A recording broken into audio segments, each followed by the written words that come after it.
Hello, class, and welcome back. And I'm just going to give my thoughts and my, I guess, kind of my summary on the Hermeneutical Spirals, chapter 11, which deals with apocalyptic literature.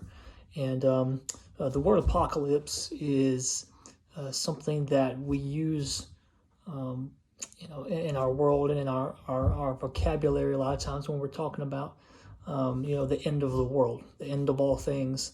But the hermeneutical spiral in Osborne, he says this about the word apocalypse. He says that the term apocalypse was not used of this body of literature until it appeared in Revelation chapter 1, verse 1.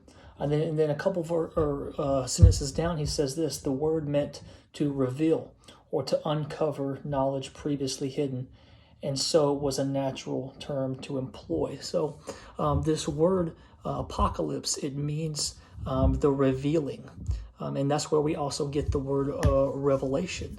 As in the book of Revelation, that's the term that is used there. We see that something is being revealed, and in that instance, the angel is revealing something to the Apostle John. But I just want to kind of summarize a little bit of what Osborne is saying here.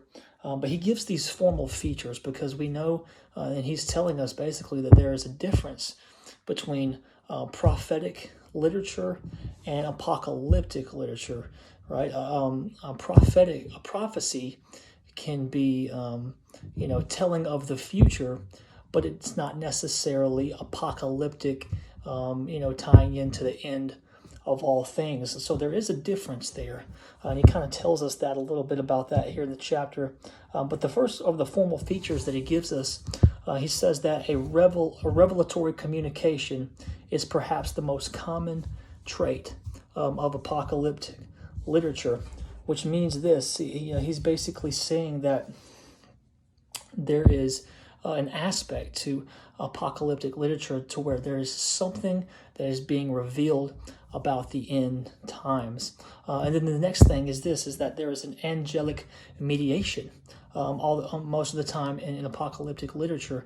And we can take the book of Revelation as an example. We see that there is an angel that is mediating between God and the Apostle John, telling him to write down all the things that he is seeing. But we also know that he sees Christ there at the beginning of the passage, and that there is a mediation going on about the things that would shortly take place. And the third feature that Osborne gives us is the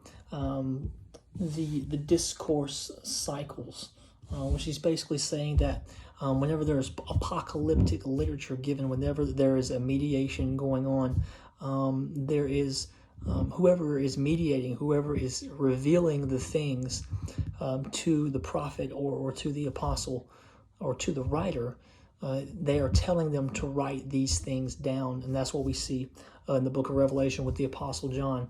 But perhaps one of the things that stuck out to me the most is this fourth feature that he gives us. It is the ethical discourse.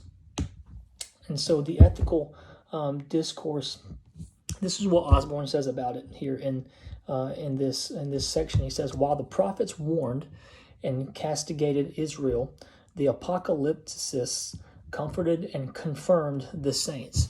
And so we see that the prophets, a lot of times when they would when they would speak on behalf of God, when they would prophesy, they would warn and they would exhort and they would warn of judgment and they would warn of the wrath of God. But he's making a distinction here between that and apocalyptic literature, and the fact that apocalyptic literature is meant and given in order to comfort and to confirm the saints. And I think about how the Apostle Paul told the church in Thessalonica when he was talking about the day of the Lord, which is apocalyptic literature, that day of the Lord which Paul was talking about. He told them to comfort one another with these words. And so he tells them about how Jesus Christ is coming back and how we have not been appointed to wrath, but we will be saved and we will, be with Christ forever. And he's telling them to comfort each other with these words. So we know that apocalyptic literature is comforting. Even we may read the book of Revelation and some of that may look concerning and fearful and things like that. But we know that those whose names who are written in the Lamb's Book of Life is what the book of Revelation tells us. We will be with Christ forever, and we will not be appointed to his wrath, but we will dwell with him forever. And we see that picture in Revelation chapter 21 and 22. So that's kind of what I got away from, or got out of chapter 11. Just the differences is something that I learned a lot about a lot about the differences between the apocalyptic literature and the prophetic literature. So thank you, and I hope you enjoy the video.